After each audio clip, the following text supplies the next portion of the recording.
Мужчины, знаменитые космонавты, талантливые инженеры, выдающиеся ученые. Женщины не могут быть даже врачами, максимум медсестрами, поварами, учителями. Если судить по таджикским учебникам, представительницам слабого пола отведена незначительная роль не только в учебных материалах, но и в обществе в целом. Так сложилось. Исторически.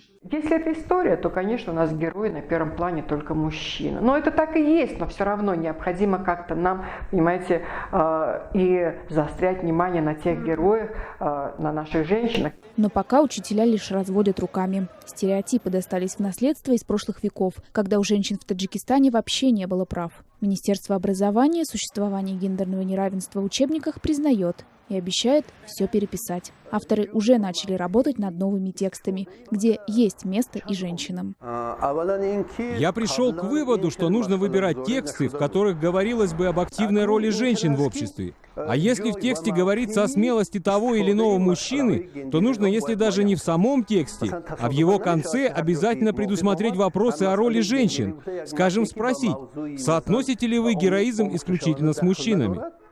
Если спросить самих школьников, становится понятно. Дети материал усваивают быстро.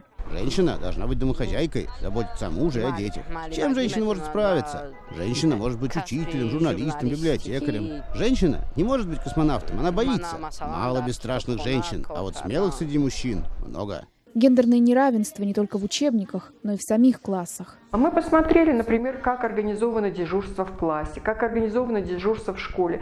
И видим, что если дежурят, значит доску вытирают, пол моют, пыль протирают. Это только девочки. А в учебнике первого класса картинка, где провожает первоклассников в школу, мама провожает со своим сыном. А где же папа? Именно в семье психологи предлагают искать источник неправильного представления о ролях мужчины и женщины. Ведь если ребенок воспитывается в духе гендерного неравноправия, несколько добавленных в учебник картинок едва ли помогут.